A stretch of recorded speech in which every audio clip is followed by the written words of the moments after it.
Hello and welcome to Reawakening the Sacred Self, deepening our connection with our authentic soul, where we have gathered together Indigenous elders, wisdom keepers, spiritual teachers, and inspirational speakers to share the wisdom and insights as to how we can integrate our spiritual practices more deeply into our everyday lives, thus deepening our connection with our authentic soul. My name is Frances Billinghurst, your host for and the creatrix of this event, and I'm coming to you from Kaurna country here in South Australia. I notice the Kaurna people of the Adelaide Plains as being the traditional custodians of this land upon which I'm doing this recording. So, mani ngā padni everyone, thank you for joining me. I'm delighted to welcome Reverend Dr. Devaa Haley Mitchell. Welcome, Devaa. Thank you for being part of this event. Thanks so much for having me. I'm looking forward to this conversation and experience. Wonderful, and so am I. For anyone who's not familiar with her work, in her spare time, Reverend Dr. Devaa is a transformational leader who supports people to reconnect with their spiritual depths, uplift their leadership gifts, and step into their full potential. Devaa is the co-founder of the Shift Network, where she helped build the company from the ground up. In addition, she founded and hosted the Inspiring Women of Soul series, which has served over 130,000 women worldwide in over 160 countries. Devaa also works as a leadership trainer and coach as the Leadership International, where she supports corporate and non-profit clients on the people side of business. Reverend is dedicated to creating vibrant, thriving, human-centered environments where individuals and teams can thrive and do their best work. In her private practice, Radiant Essence Services, she offers personal coaching and retreats for clients to balance the outer world of visionary strategies with the inner world soul work and visionary leadership. And in her spare time, if she has any, Devaa is a musician. Her songs infuse the East and the West with danceable grooves. Her debut album was Soul Alchemy, which aims to awaken and liberate many dimensions of the divine feminine. And her most recent album, Rebirth, actually reached #1 on Amazon's New Age category. And just in summary, Devaa is a proud mother of 2 young daughters, Serena Rose and Phoenix Sky, and also her husband is Stephen Benn. And they are her greatest gifts and loves, and also her biggest teachers. So she's coming to us from California in the United States with her title of her presentation being Activating the Feminine Archetypes to Reawakening Your Sacred Self and Manifest Your Soul Intentions. So Devaa, I would like to maybe begin our discussions by first asking you if you're able to share a little bit of your journey, and especially how you came to work with the feminine archetypes. Sure, thank you. So I think probably like many of you who are tuning in, at a certain point in my life, and for me, I was relatively young, I was in college, I had that deeper question of, there must be something more. And, didn't feel totally fulfilled with I was gifted in that I achieved a lot of the things that I had set up on my achievement list at a relatively young age. And I had wanted to go to a prestigious school, and I was at that school and was kind of looking around at many people that had followed the path that had been laid out for me, the path of success. And I noticed that many of those people were successful, but not necessarily totally fulfilled or happy, and didn't necessarily seem like they were leading lives of deep meaning and purpose. And so that sent me at a young age on a journey, a long spiritual quest that took me around the world to India and Nepal, and I lived in the Brazilian Amazon with tribes and many different places. And through this whole journey, there were many things got awakened, but one of the things was I resonated. I had something about the word priestess. I felt there's something about that. I knew on some level I'm a priestess, and I was drawn to that word, but also maybe a little bit frightened. And I also was drawn to the word mystery school. Again, I didn't really know exactly what that meant, but I was like drawn, I'd read things about the myths of Avalon or the ancient mystery schools of Egypt. And there was some part of me that was like, what, I just felt connected to it. And so it sent me on a journey to really dive into different mystery schools and different teachers. And really, at a certain point, I had the honor of sitting with a woman by the name of Ariel Spilsbury. And she is an incredible wise woman, shaman, healer, and really just sat in her presence. And she was the founder of a certain mystery school. And though in meeting with her, she wasn't who I imagined on the outside, because she's a very humble woman in many ways. But the power that was coming through her, the clarity, and I just had this feeling of whatever she's offering, I should take her up on it. There was the quality of her presence and the kind of questions that she was asking me. It wasn't just, casual soul chit chat questions, but it was, the type of question like, why have you incarnated in this lifetime? And what is your piece of the mythical fabric that you are here to weave? Something along those lines, or these deep questions of, what is the dross that you need to clear? What are the shadows you need to face in order to make your biggest contribution? And sitting in her presence, there was also kind of like a remembrance of, I believe now, kind of past lives and mystery schools and this whole priesthood lineage that got activated, that I had this sense of, but in her presence. And then through the mystery school that I became a part of, that she founded, the 13 Moon Mystery School, that really opened my whole journey.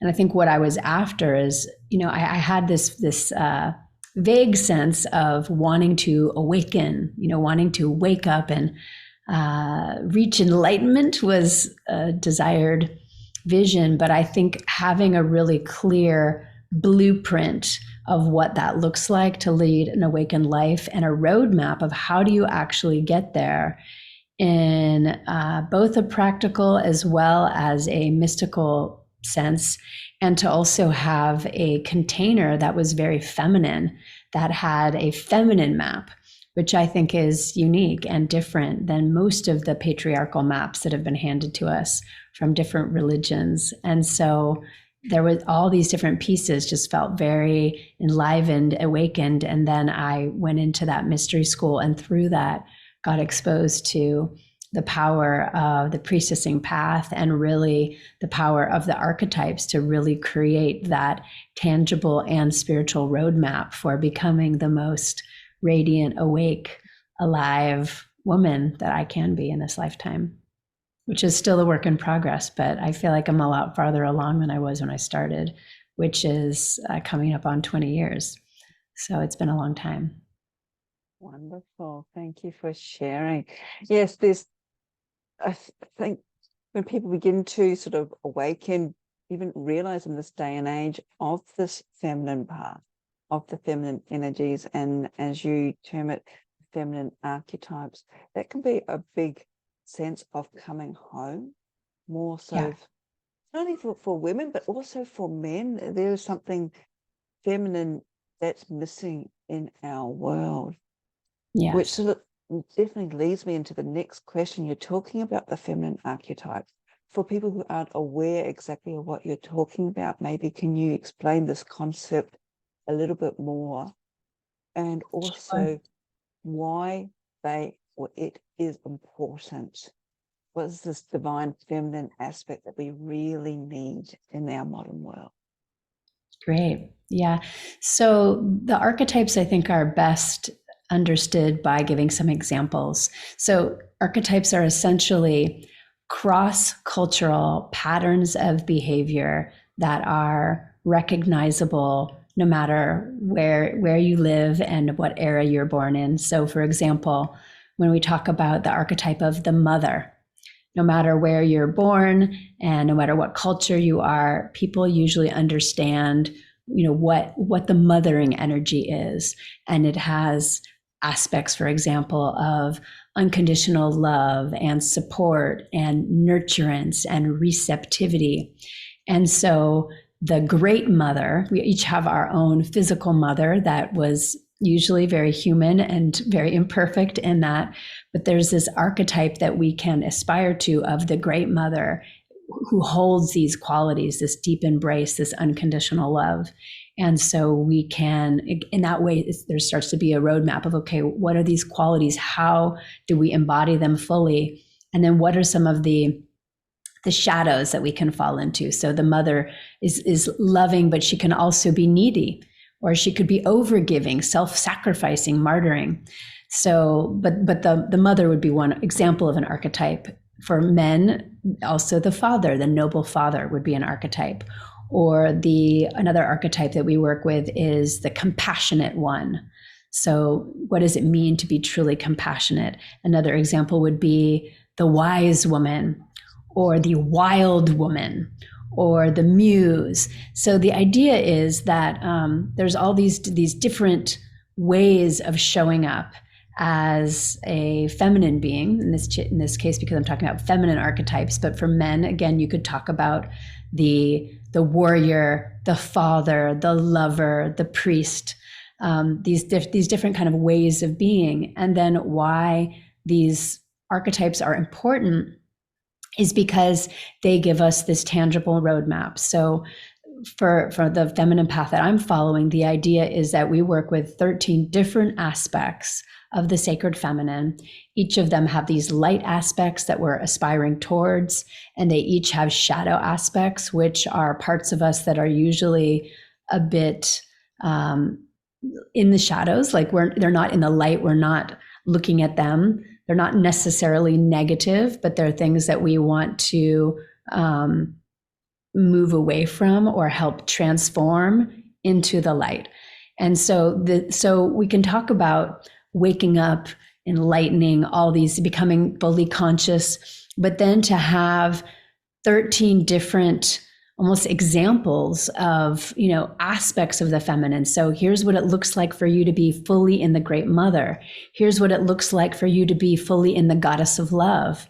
And how do you move into that kind of on an energetic level? But then we go through many different exercises as we work with these archetypes to really hone, the goddess of love, for example. She's this open, loving heart, and she's also really awake in her senses. So she's using her sense of sound and taste and touch and all the senses literally as a path towards full embodied awakening. So each of these different archetypes provides like a different roadmap and portal to an aspect of the feminine. And I like to think of it as if the feminine is this kind of radiant golden white light, and you put a prism up to the light, the prism would break into all the different colors of the rainbow. So you think about each of those different colors of the rainbow as one aspect of this radiant white light. So, how do you get to that white light? Well, work on the red of the Great Mother, and work on the orange of the primal goddess, work on that golden yellow that we have is connected to what we call the Lady of Communion, or the Creatrix. So each of these different colors of the rainbow is like a whole package of energies with very specific light and shadow qualities, and a roadmap for how you fully embody that color of the rainbow, so to speak. And then as you have all of those colors, or all of those different aspects, those archetypes fully embodied in your being, then you are showing up as the most radiant, awake, clear, powerful being that you can be. So I find that it takes these kind of more esoteric ideas of waking up and then bringing a very practical and more achievable pathway for honing these different facets of your soul. So I use a rainbow metaphor, but another metaphor would be like using a gemstone. And these are each different facets of the gemstone. And as we work with the archetypes, we're kind of polishing those different facets. So there's that level.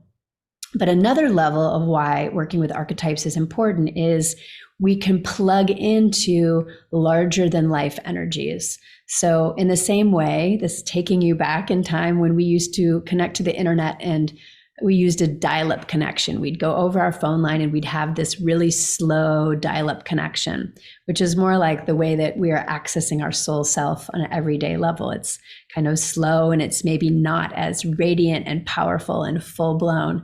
But when we connect with the archetypes and we start inviting in different energies. So for example, if we were talking about the Great Mother, there are different beings in different traditions that are connected to that energy.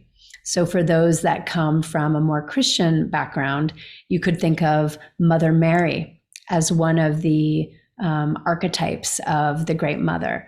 But if you are coming from a Hindu tradition, you might think about Shakti as one of the Great Mother archetypes. So there's these different beings that represent that. But as you start working with these energies and you're calling in, for example, Mother Mary, and you're inviting not just her to be supporting you, which is one level of you connecting, but the other piece is you fully embodying that. How is it not something outside of you, but you're calling on that Mother Mary aspect of yourself to live as that, to live as the Great Mother. And so there's kind of like this going from dial-up connection to broadband, where you are finally have way more energy than just your human soul is able to conjure. You're kind of opening yourself as a vessel for these much larger divine energies to be pouring through you, and you as an instrument of the divine on the planet. And so you're kind of supercharged with this larger universal life force flowing through you. And as you are doing that, then you're able to grow, transform, and also manifest the things that are aligned with your deepest soul purpose in a much more expedited way. So it's sort of like this exponential energy and acceleration that comes into you as you open to an archetypal path.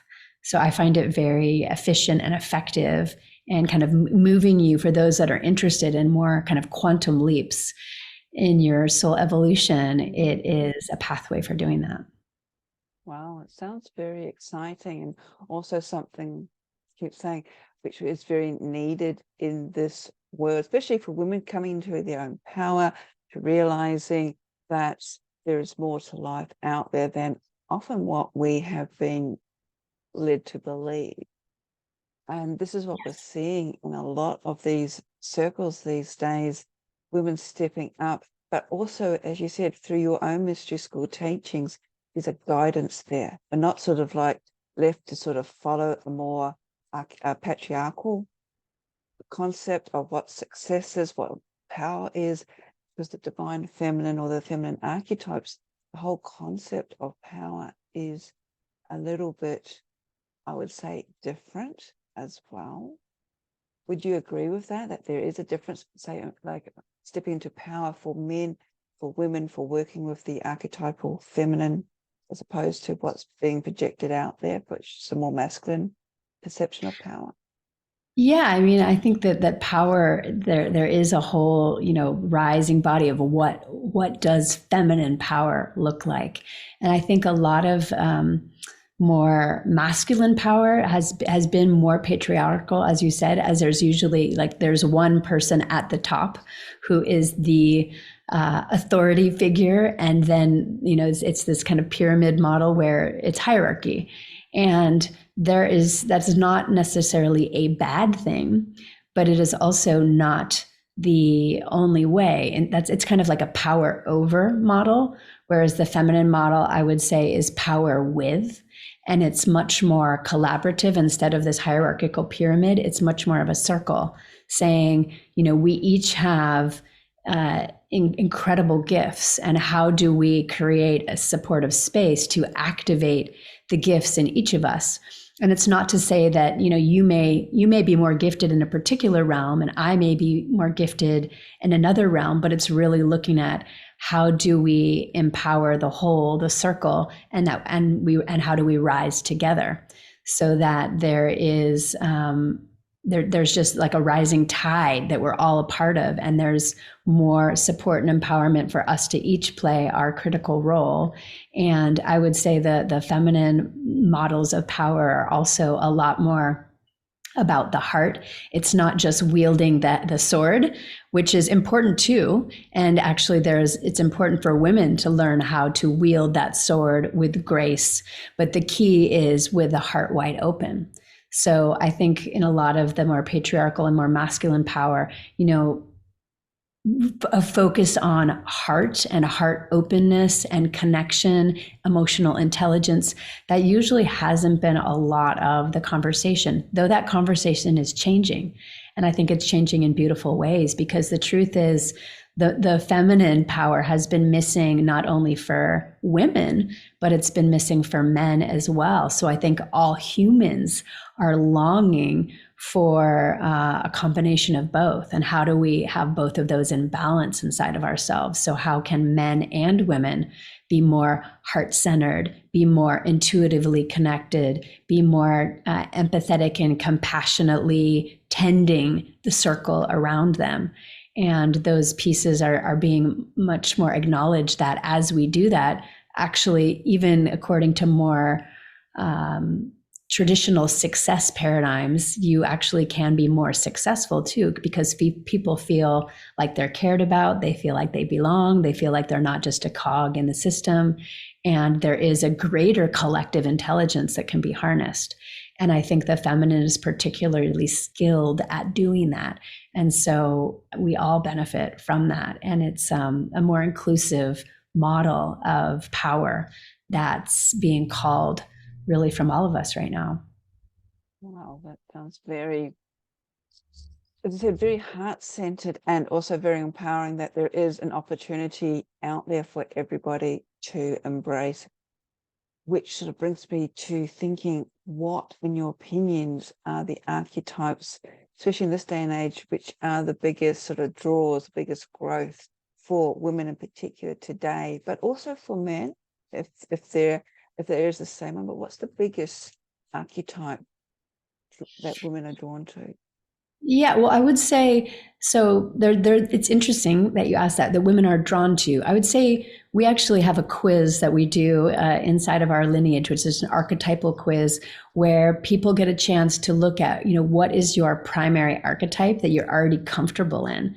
So for many women, and this could be men too, but definitely women, it seems like there's a comfort, for example, with the archetype of the great mother, or the compassion, or even the goddess of love. These are ones that are definitely needed in our world, but that women tend to be more comfortable with.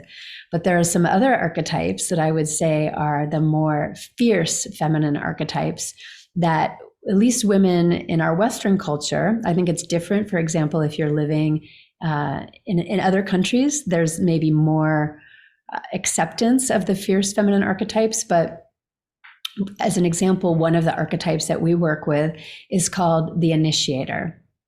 And the initiator is the one who is willing to speak truth to power. She's the one who's willing to name the pink elephant in the room.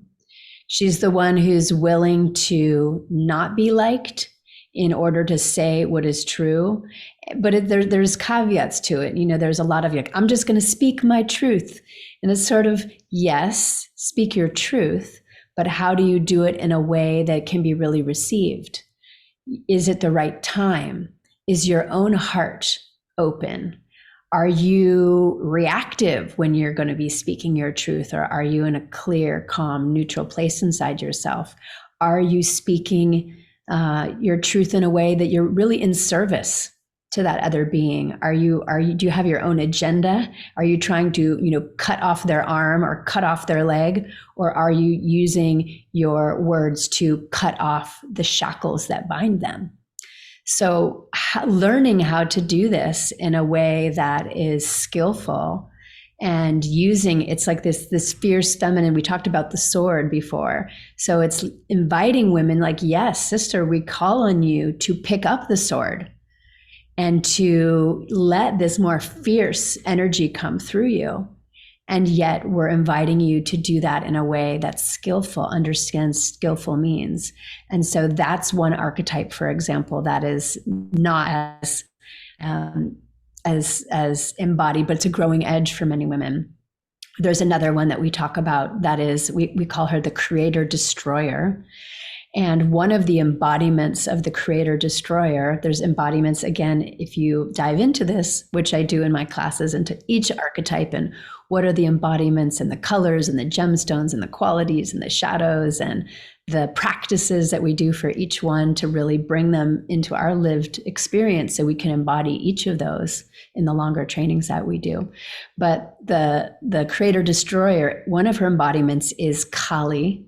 That's a Hindu deity, and some people, you're nodding, so maybe you're more familiar with her, but she's a fierce feminine goddess. She's pictured with often skulls around her neck, and her tongue is often out, and she's like, and blood dripping from her mouth. And you can look at this, and people who aren't familiar with her can be sort of frightened or like, ooh, I certainly don't want to take that on. Like, that doesn't seem ladylike or appropriate, or the loving, kind, people-pleasing woman that I've grown up saying I should be.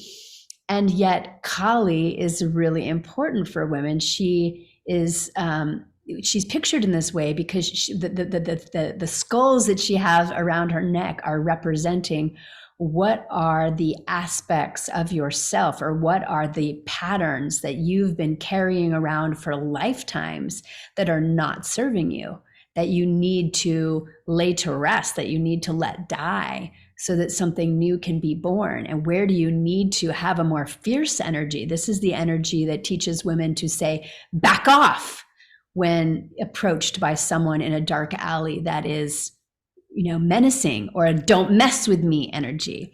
And to really, we do this in a fully embodied way where we're inviting women to really get into this energy and be it with each other and be it with the world. And, I know I was not trained to embody those energies and to really get comfortable with them and even begin to like them. It's like wrestling energy, and it's, telling it like it is. And it's a bit messier, and it's like letting things be more kind of creative chaos in service of, all these things that we are releasing out of, that we've been tolerating, so that we can make space for what's real, what's authentic, what's true, and what's wanting to be born.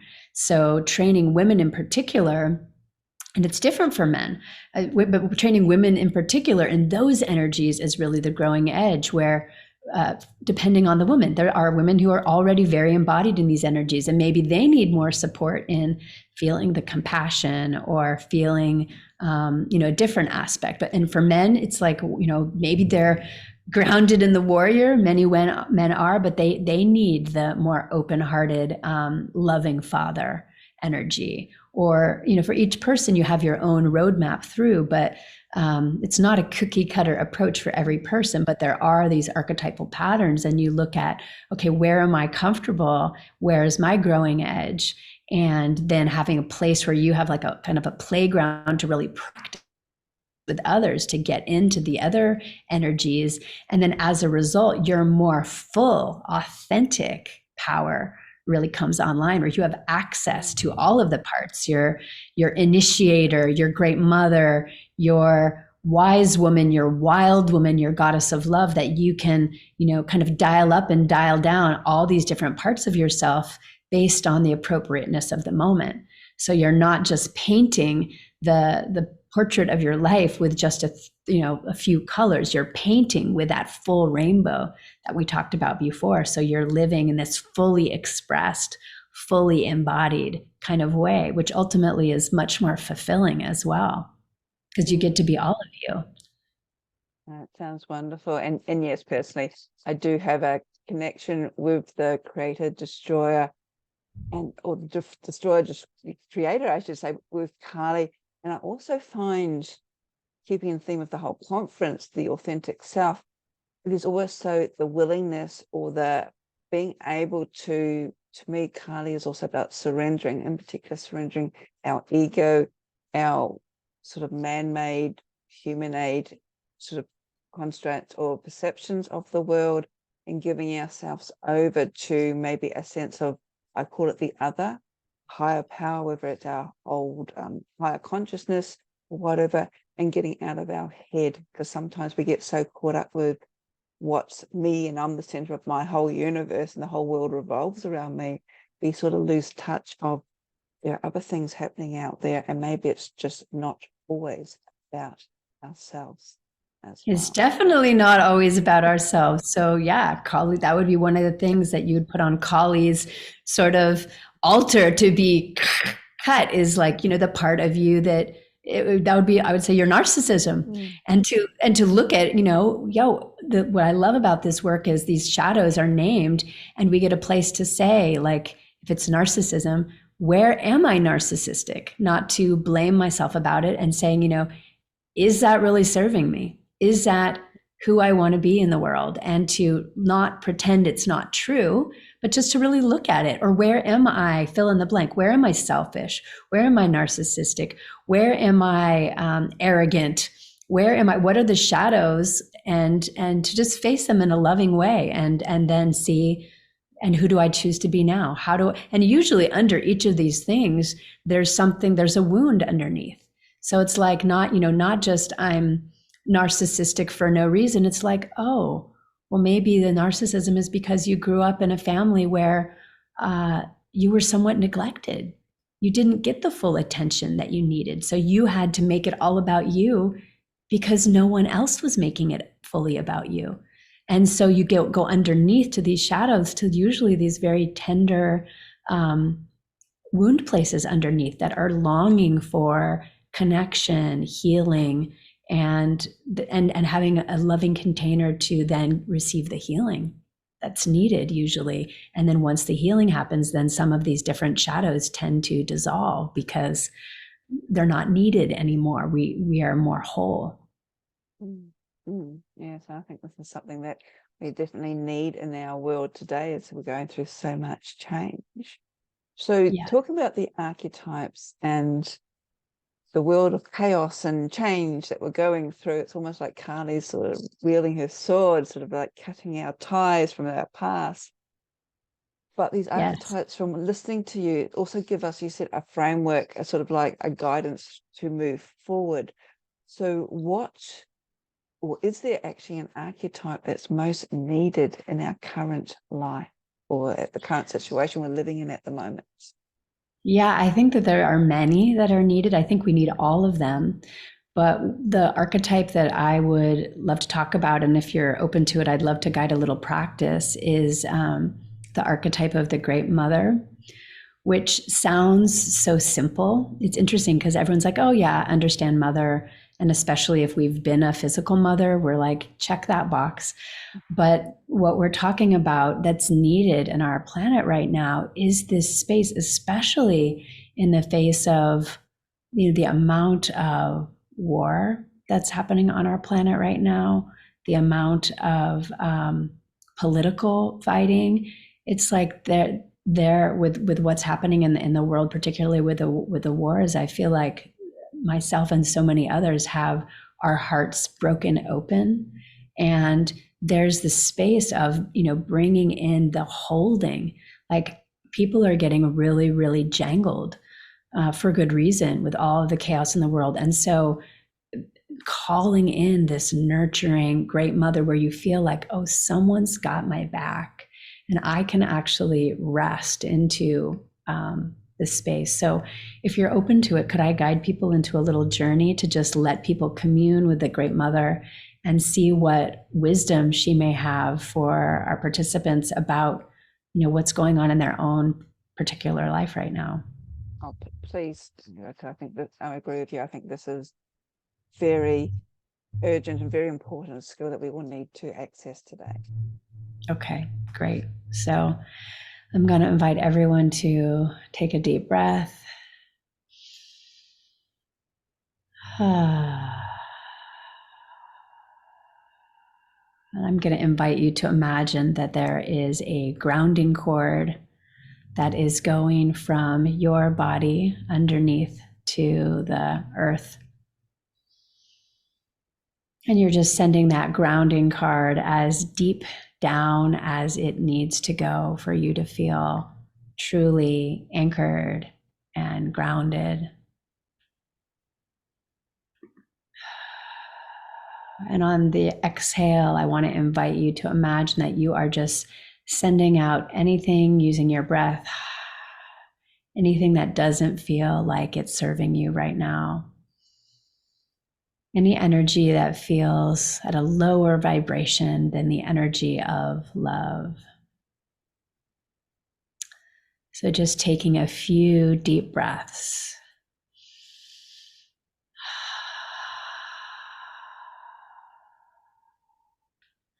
And now I want to invite you to imagine that through your grounding cord, you are pulling in the dark red color of the Great Mother. Almost imagining that you are pulling the Great Mother into your very field.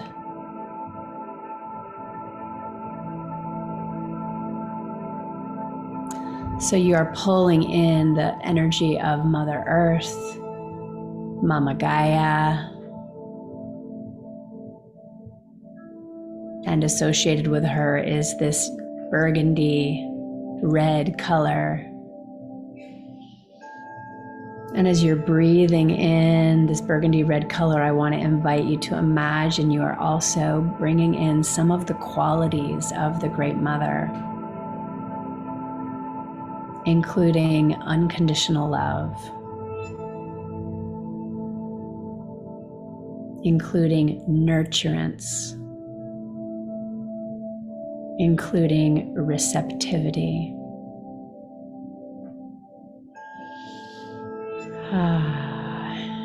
Including surrender. The mantra of the Great Mother is, I surrender, I receive. And I invite you to just inside your own head, just say this mantra with me 2 more times. I surrender, I receive. And I want to invite you to imagine that you now are transporting through space and time, and you are opening into a beautiful temple space that is lit by candles. It's dark and candle lit. And there's also this kind of reddish burgundy hue in this space, almost like you're looking through a filter, and it's got this burgundy color. And as you settle into this space, there is a being who begins to walk towards you with this incredible unconditional love energy coming towards you. And you immediately know the depths of your bones that this is one of the embodiments of the Great Mother coming to be with you. And just notice who she is and how she shows up with you.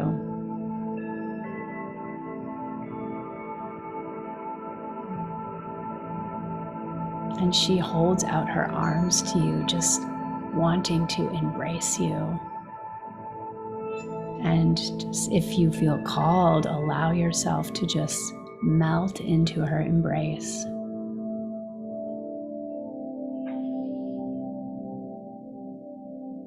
And as she's holding you, she begins to communicate telepathically. And she says, beloved, I am here with you. And beloved, I love you. There is nothing you need to do to gain my love. And there's nothing you could do to lose my love. I simply love you.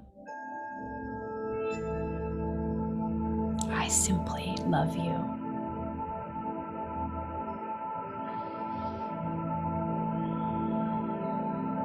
And then she lets you know that she has a message for you about how this energy is wanting to move through your life in a deeper way, and how you can be an embodiment of this divine mothering energy on our planet that is in such need at this time.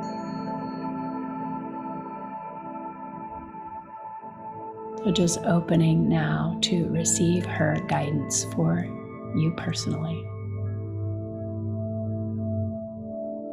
She may communicate with words, but it might also be an image or a symbol or even a color or a feeling. Just trust how she's communicating with you.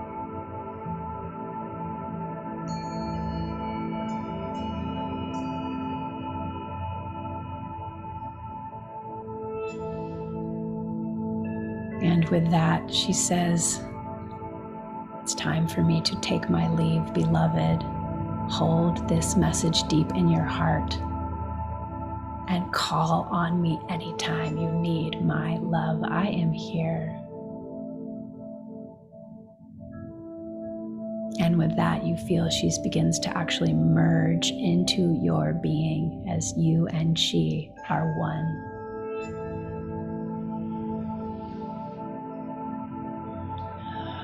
You find yourself alone again in this beautiful temple space. Just allowing yourself to take all the time that you need.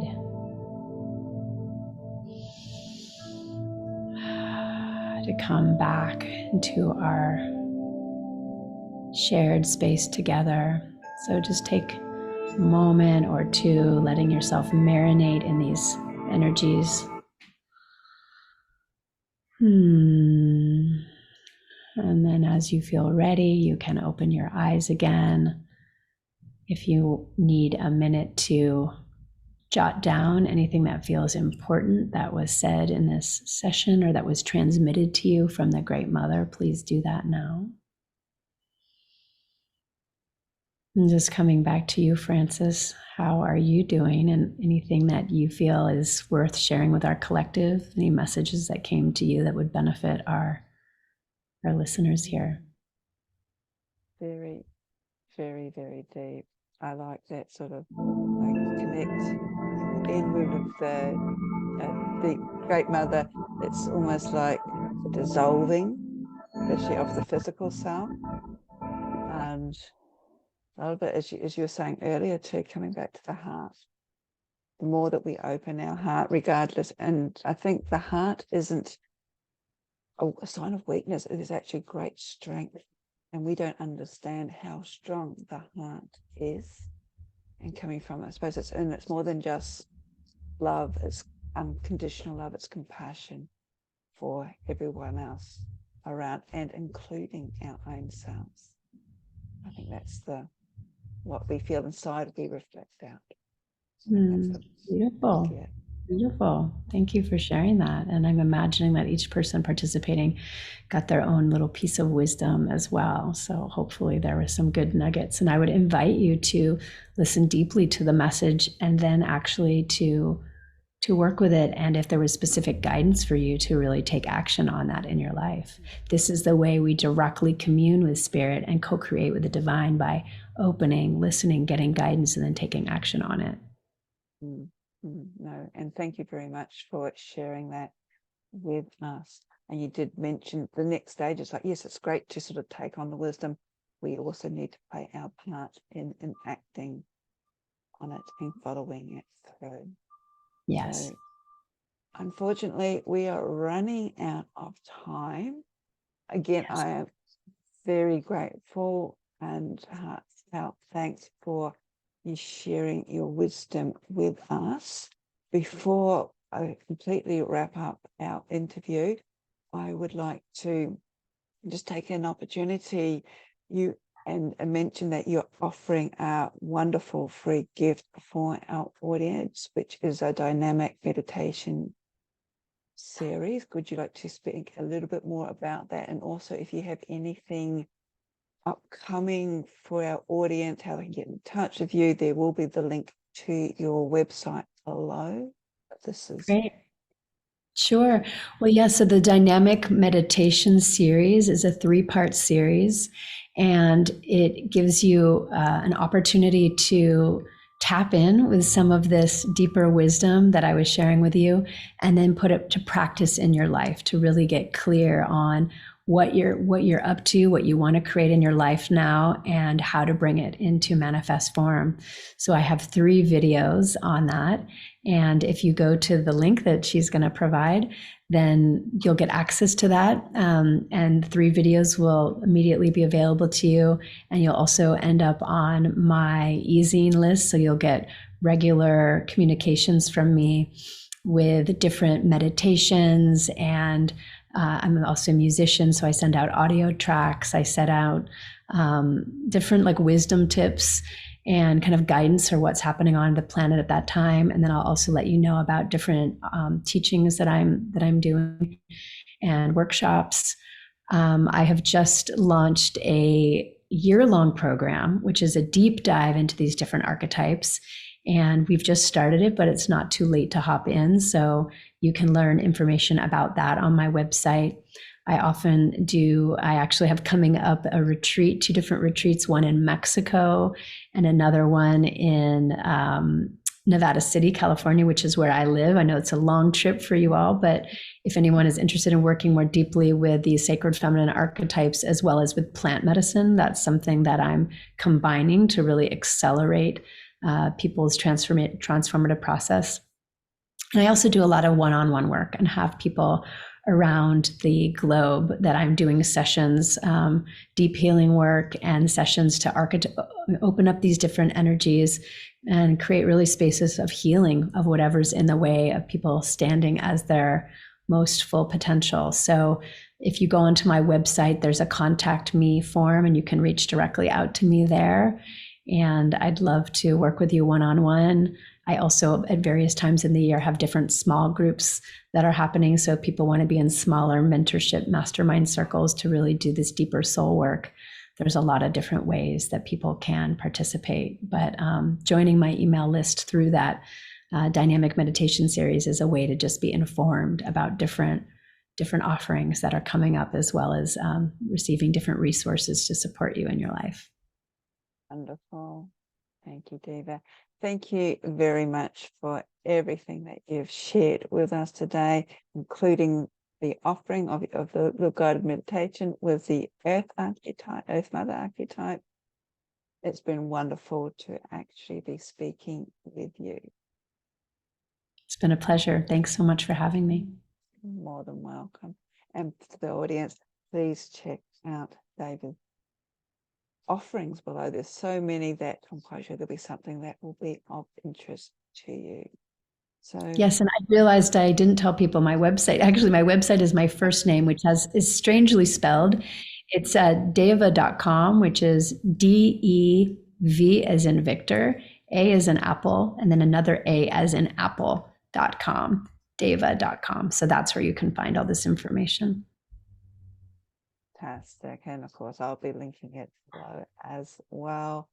So thank you, everyone, for joining us. Natalia, I hope you have enjoyed this conversation with Devaa as much as I have. Continue to breathe into your heart, connect with the Great Mother archetype, and I look forward to seeing you again. Blessings. Bye for now.